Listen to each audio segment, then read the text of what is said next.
안녕하십니까. 한걸음TV 권혁찬입니다. 오늘은 베드로 후서 3장입니다. 3장 9절입니다.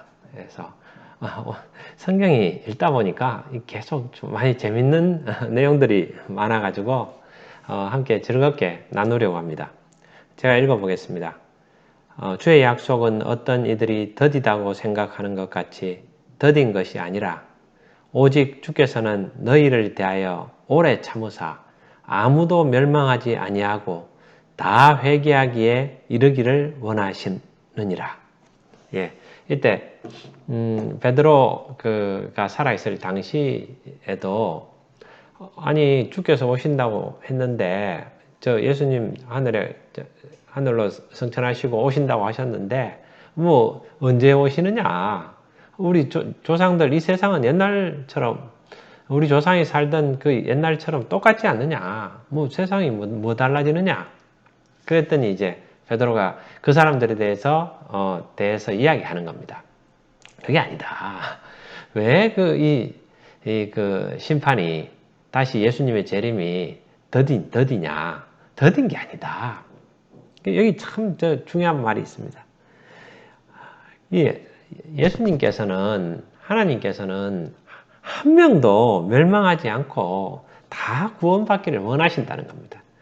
그래서 이제 오래 참으사, 오늘 이야기를 하겠습니다. 오래 참으사 이 부분들입니다. 그랬더니 이 구절에 이제 생각나면 성경에서 한 두세 가지 다른 연결된 부분들이 있습니다. 이 오래 참는 부분들 여기 있지 않습니까? 100달란트 빚진 자가 있었습니다. 근데 이 사람은 도저히 갚을 방법이 없습니다. 그래서 이제 감옥에 갇혀야 됩니다. 그래서 몸으로 때워야 되는 상황인데 그 왕한테 이제 100달란트를 빚졌죠. 도저히 못 갚을 상황이니까 그래 탕감해줘라. 그래서 왕이 그걸 다 없는 것으로 빚을 다 없는 걸로 해줬습니다.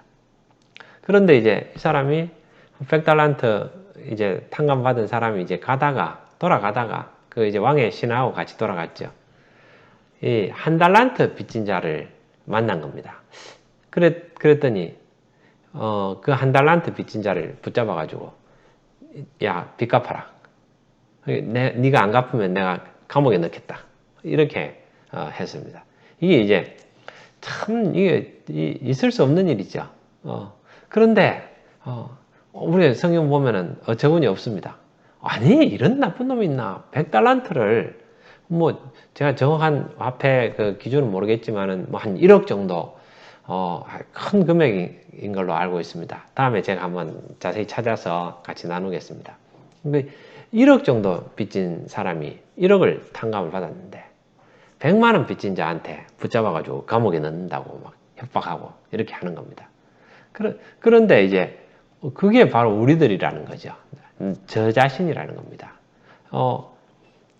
이 값없이 구원을 받았잖아요. 이 구원은 영생을 얻었고 이것은 너무 큰 건데 이거에 만족하지 못하고 이걸 감사하지 못하고 나는 오래 참지 못하는 거예요. 내 가족한테 오래 참지 못한 거. 제가 이 고백을 좀 하려고 합니다.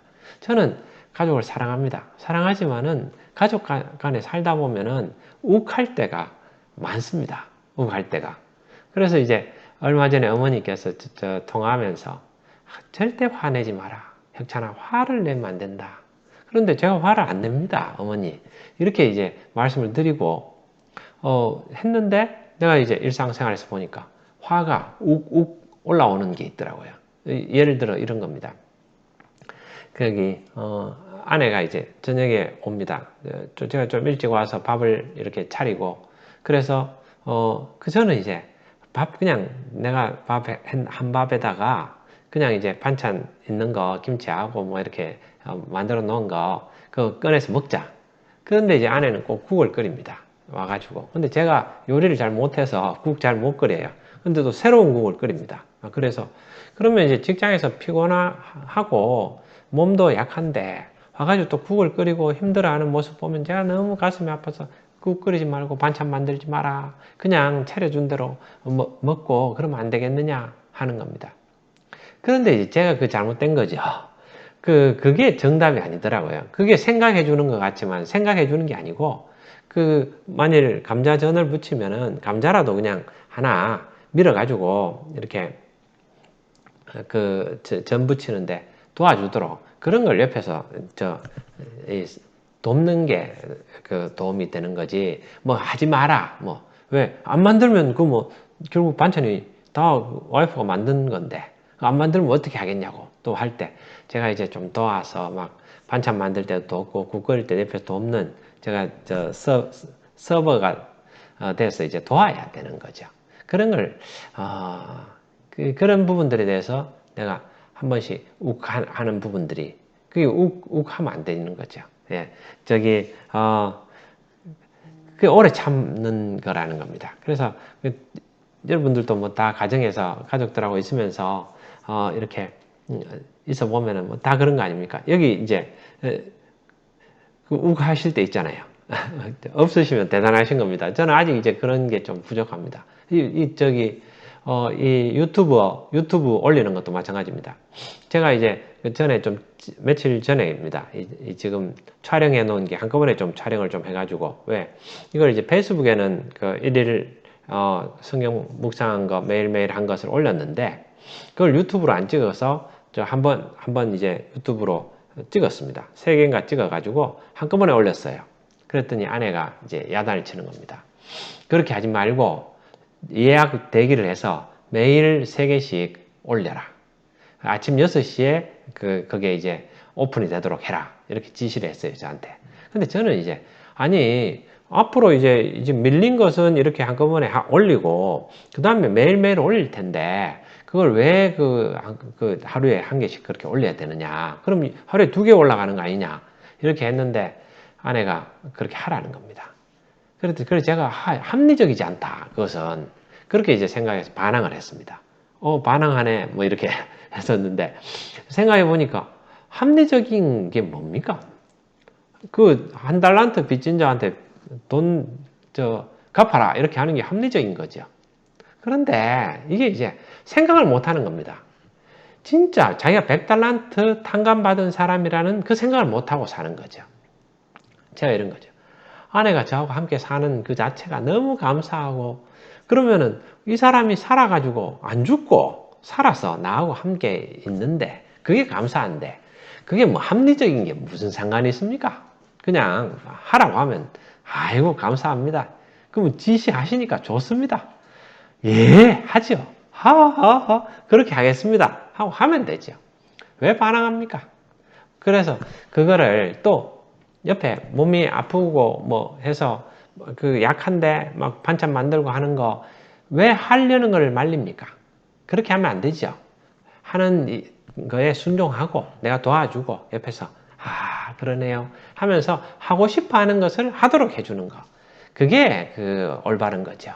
그래서 1달란트 빚진 자한테 돈 내놔라고 한 100달란트 탕감받은 사람, 그 사람 같은 짓을 내가 하고 있다는 거죠.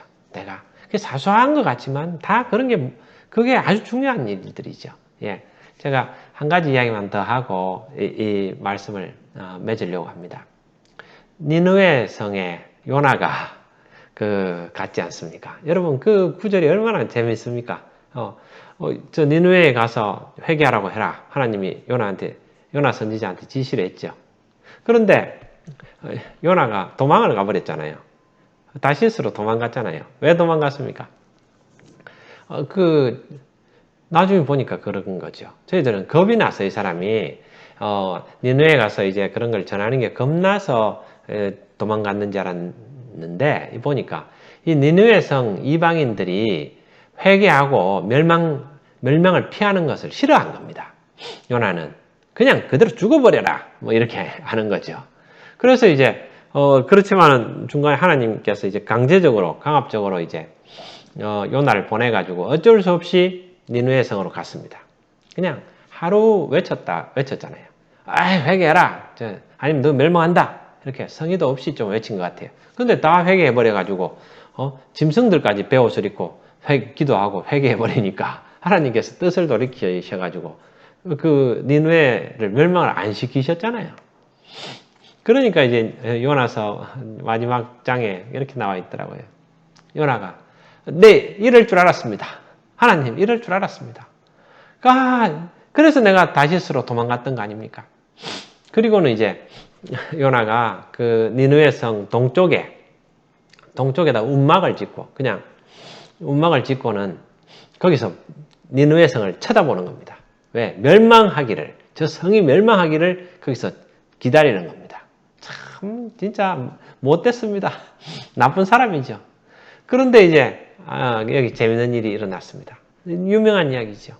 거기 이제 움막을 지었으니까 대충 지은 거죠. 그냥 틀만 잡아가지고. 그런데 낮에 이제 햇볕이 너무 비쳐가지고 햇살이 막 뜨거운 겁니다. 니누에 멸망하는지 지켜보려고 막 이렇게 봐야 되는데 보려고 하니까 그 동쪽에 있다 보니까 막 햇살 비치고 이래서 막 뜨거운 겁니다. 그런데 이제 하나님께서 박넝쿨을 거기다가 이렇게 자라게 하신 거예요. 하루 사이에.